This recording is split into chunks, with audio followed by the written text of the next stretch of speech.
kita nih interview Romo Budi Wardana. Ini lagi di cruise Majestic Princess di Alaska ini kita. Ya. Jadi kita ngobrol-ngobrol santai nih sama Romo Budi. Oke. Nah, Romo Budi, ini kapan sih kepingin jadi Romo atau panggilannya tuh kapan?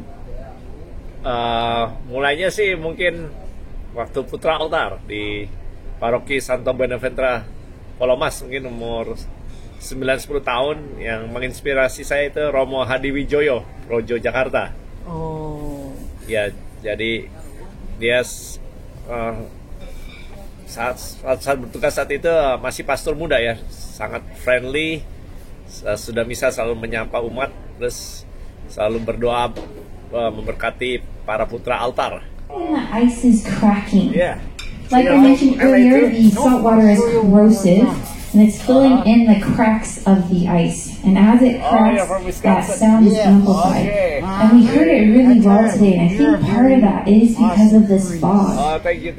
Itu mulai dapat panggilan ketika umur 10 tahun gitu ya? Iya. Lagi apa namanya? Putra Altar. Sama Romo Hadi Wijoyo. Nah, udah gitu, Jakarta. Romo kan ke Amerika. Iya. Kenapa nggak abis SMA aja langsung masuk seminari? Kenapa mesti nunggu sampai master di dalam bisnis itu lulus baru? Kenapa? Ya, karena kan biasa anak muda punya cita-cita tinggi. Jadi ya papi saya kan manajer di Revlon Cosmetic pabrik. Revlon Cosmetic Jakarta. Jadi dia suka bawa anak-anak ke pabrik lihat. Jadi waktu SMP SMA punya impian gitu, wah saya juga pengen punya pabrik. Jadi makanya belajar bisnis. Jadi kuliah di Universitas Brawijaya. Terus ya pas lulus itu kan S1 di sana. S1 ya, terus mau melanjutkan S2. Jadi emang orang tua kan punya cita-cita anak-anak punya S2 semua gitu dari Amerika. Jadi ya berkat Tuhan ya dikirim ke Amerika. Jadi nah itu di Amerika di universitas mana, Romo? Ya semua rencana Tuhan. Jadi waktu datang ke Amerika masih belum dapat. Lalu ya waktu di Indonesia sudah dengar saya aktif dengan Romo Yohanes Indra Kusuma, yaitu pernah mengirim susunya di Franciscan University of Steubenville di Ohio. Jadi waktu saya tiba, saya ikut persekutuan doa di paroki di New York. Pastor kepalanya itu pastor tokoh karismatik Katolik. Dia bilang, saya lagi cari universitas untuk sekolah MBA. Lalu dia bilang, you have to go to Franciscan University Steubenville. Ya, menyarankan saya sekali untuk pergi ke Steubenville, Franciscan University Steubenville, Ohio. Dan memang di situ luar biasa itu. Setiap hari di Universitas Katolik itu ditawarkan 3 kali misa. Jadi ya banyak.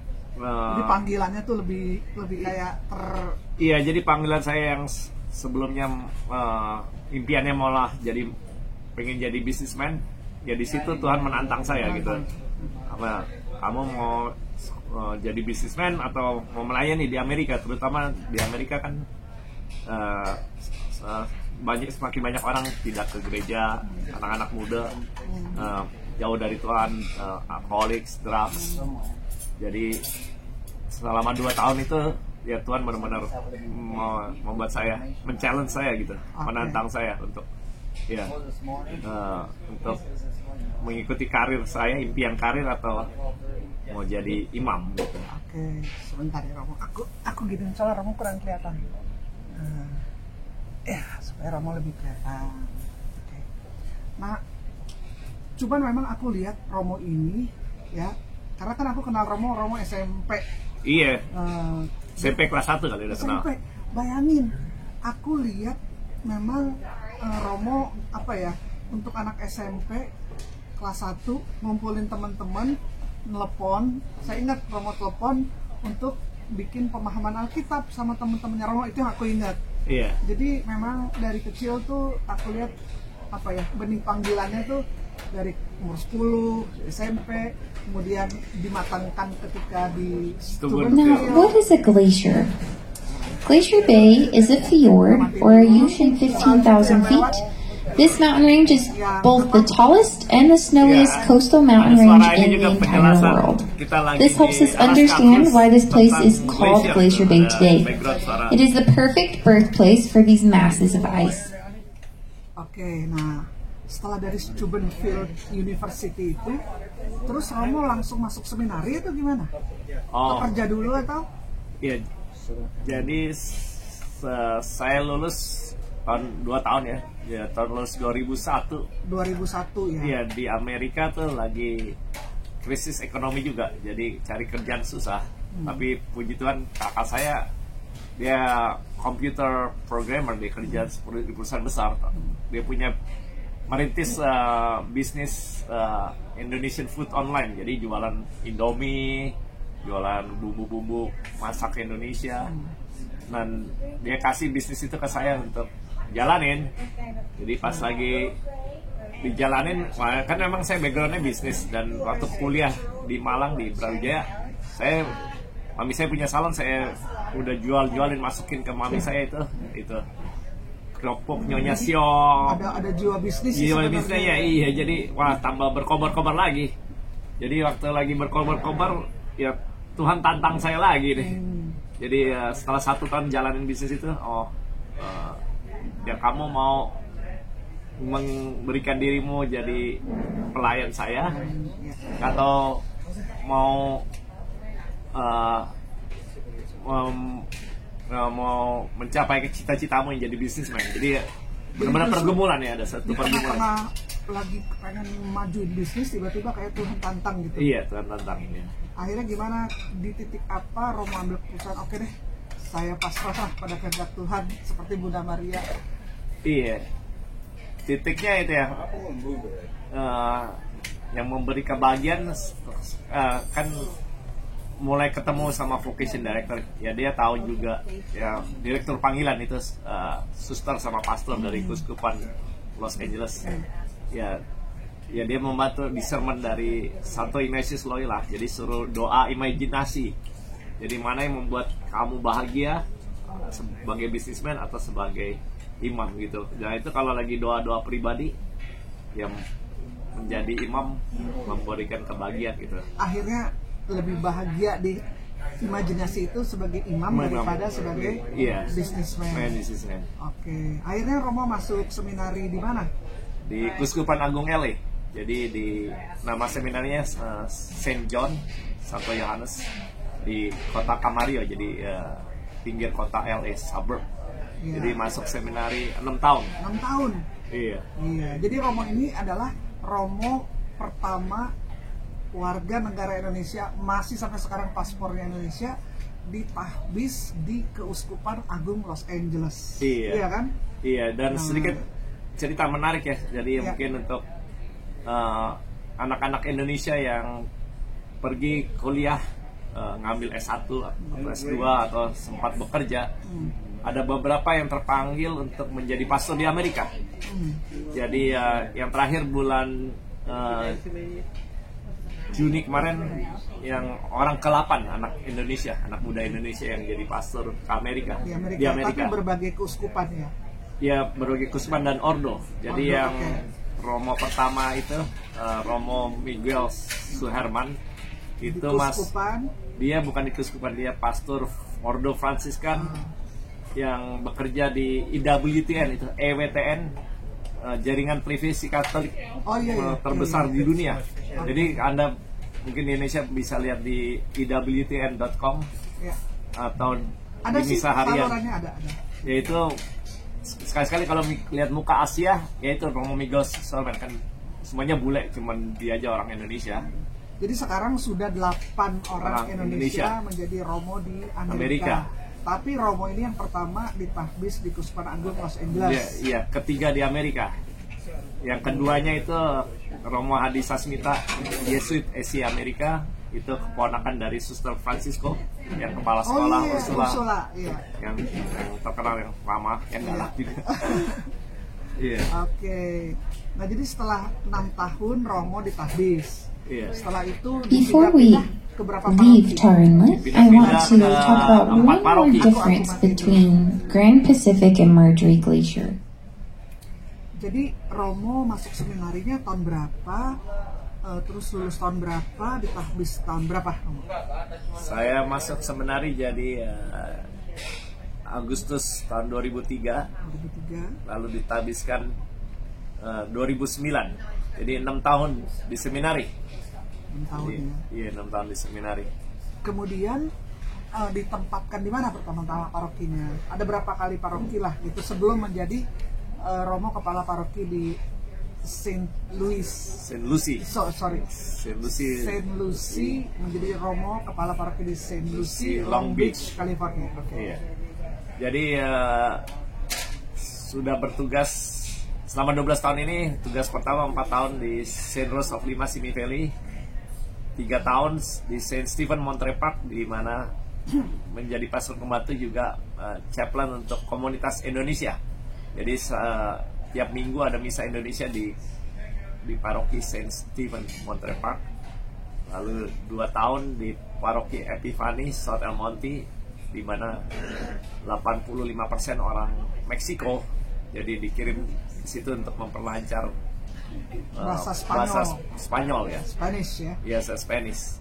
Jadi di Kuskupan LA ini hampir kebanyakan paroki ada misa Spanish, tapi kalau yang ada paroki yang mungkin bisa 80-90% orang Meksiko, jadi mungkin bahasa Inggrisnya waktu itu cuma 2 misa bahasa Inggris, jadi 4 misanya bahasa Spanish.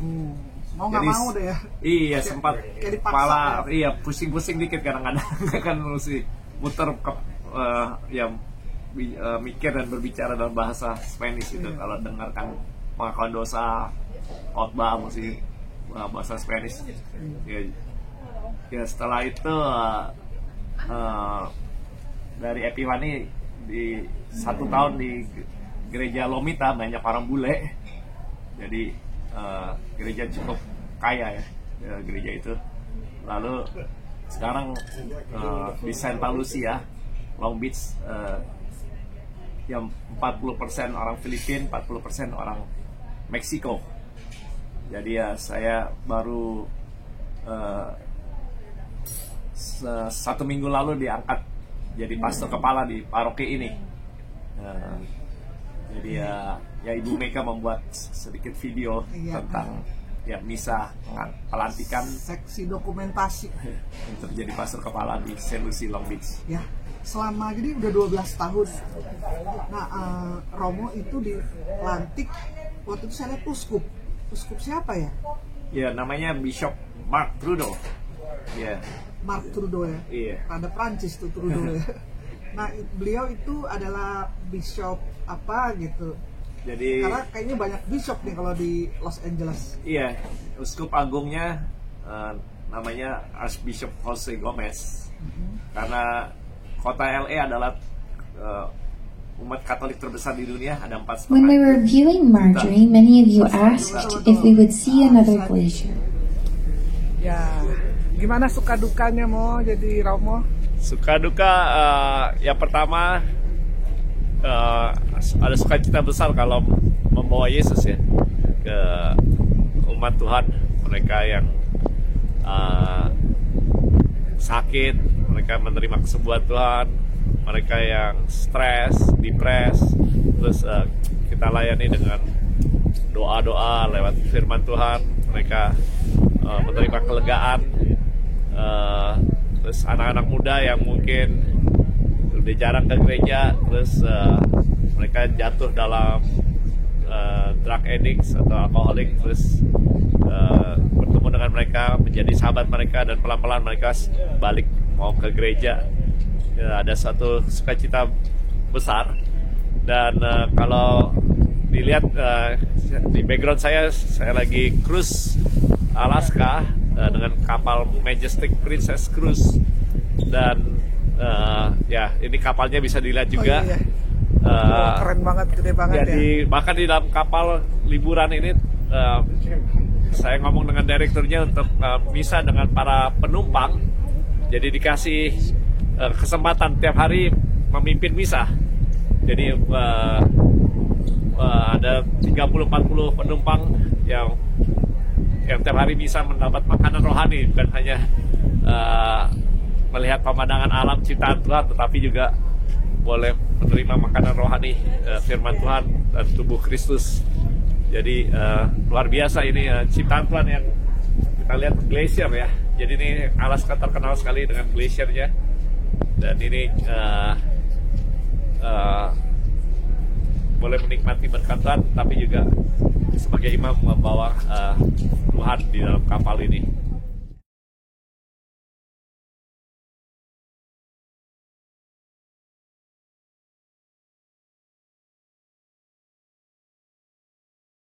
Puji Tuhan. Nah, misalnya Romo kalau disuruh pilih lagi, ada kehidupan lagi gitu ya, Iya. tetap mau jadi Romo atau gimana? Ya tetap mau jadi pastor. Tetap ya. Iya, puji Tuhan. Jadi apa namanya, ada sukacita kebahagiaan yang lebih daripada menjadi bisnismen atau gimana? Betul. Terus menjangkau jiwa-jiwa lebih sukacita daripada menjadi kaya atau menjadi sukses. Puji Tuhan, puji Tuhan. Terima kasih. Terima kasih. Oh, barangkali Romo God bless you. ada pesan-pesan nggak? Ya, buat anak-anak muda, ya masih banyak jiwa-jiwa, banyak orang yang belum tahu kenal Tuhan, atau mereka yang sudah Katolik tapi jauh dari Tuhan. Jadi Tuhan juga mau memanggil yang anak-anak muda menjadi pelayan Tuhan, jadi imam atau suster, mengabdikan diri. Mungkin bisa membuka diri. Ya, tanpa imam tidak ada Ekaristi, tidak ada tubuh Kristus. Jadi ya, saya mengundang Bapak Ibu juga, yang orang tua yang punya anak-anak kecil, juga memberikan anaknya, mungkin sebagai orang tua pengen anaknya jadi sukses, insinyur, dokter, pengusaha kaya, tapi Tuhan juga menginginkan anak-anak Bapak Ibu juga untuk yang menjadi hamba-hambanya. Terima kasih. Terima kasih Romo Budi Wardana. Puji Tuhan. Ya, bye-bye.